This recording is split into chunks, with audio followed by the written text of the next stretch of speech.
Now it's time to put the right hand together with the left hand for the first time and work through this tune in a very simple format. Now, I want to mention that a great thing about playing in this style, when you use chords with your left hand and melody in your right in its most basic form, it's going to alleviate a lot of these issues. You know what I mean? The pat your head and rub your tummy issues. What causes that is when your hands are coming down at a different time, and they call it syncopation, or you're doing something different with each hand. Well, in this style, and it's not that by design, it's just kind of a nice happenstance, and it's another reason it's a great way to get started as a beginner, is normally when you're playing a single chord with your left hand, you're going to be playing a melody note along with it. So every time your hands are going to be coming down together, you'll be playing melody, melody, melody, melody, melody, melody, melody, and your chords are coming down. When that happens, it takes a lot of this and it goes away. So don't fret if that was something that really, really gave you troubles when you maybe took lessons in the past, or if that's been something you've been concerned about. So let's dig right in. Now, here's the simplest way we're going to go about this. I'm going to use the melody line in my right hand, play this one note that we played, and I'm going to play these single chords with my left hand. Now, regarding the chords, the rules I'm going to use are this. I'll play whatever the chord symbol is up above the measure, and if I ever get to a measure where there's not a chord symbol, I'm just going to repeat the one I'm on. So, for example, in the first four measures, I'm just going to keep playing that C chord. That's kind of the shorthand. If they don't give you a chord in a measure, they're just assuming you're going to stay on the one you're currently on until they give you something new. Now, I'm also going to play a chord at the beginning of every measure, so I'm not just going to hold that down for the whole time. Just every time I work my way down the melody, every time I get to a new measure, I'm going to plunk down a chord with my left hand.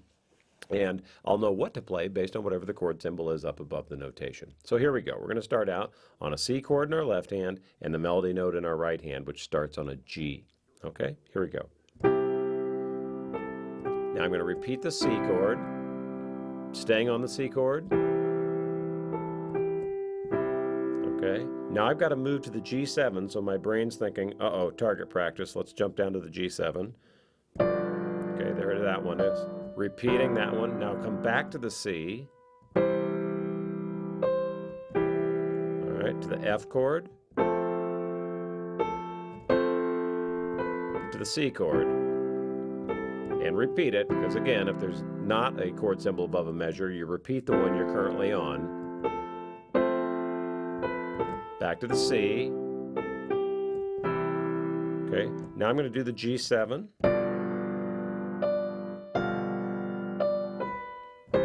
C, and now I'm on the last line, still playing a C.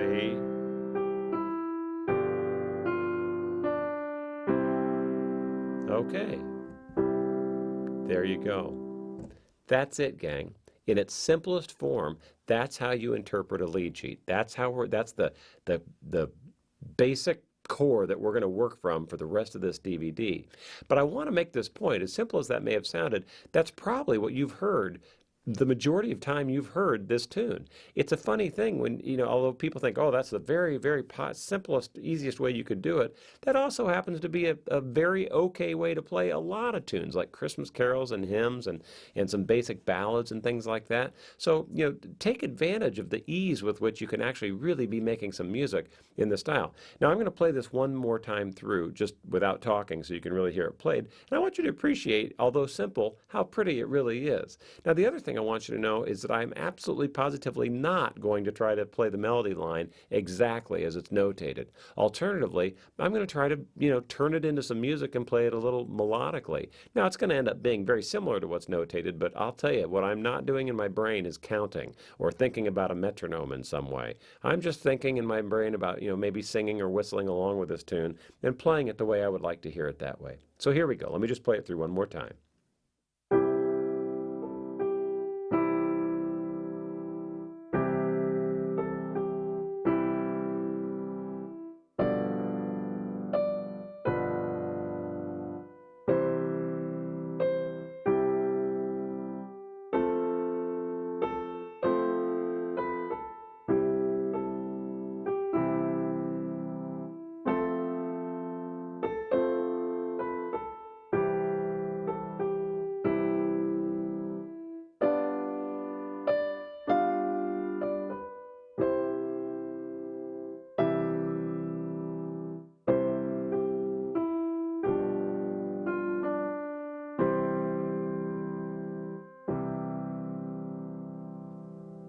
All right.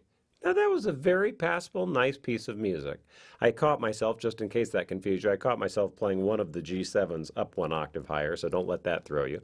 But other than that, that was a perfectly fine way to get through this tune. So take some time, get this underhand, get these things put together, and we're going to move from there. Now, what's kind of fun, we're going to take it from this very, very basic version, and we're going to start moving it toward a really more contemporary, more jazzy version. And the main difference between the two is just going to be the chords that we use. So let's step forward from there. Again, the beauty of this format of playing this DVD, if you need to take some time or some days or some hours, whatever it may be, to get to where we are, fine, take them. Feel no pressure. This is not about adding stress to your life. It's about getting this tune underhand. So if you need to revisit this, watch it over and over until you're ready, and we'll keep moving forward whenever you're ready to do that. See you in the next chapter.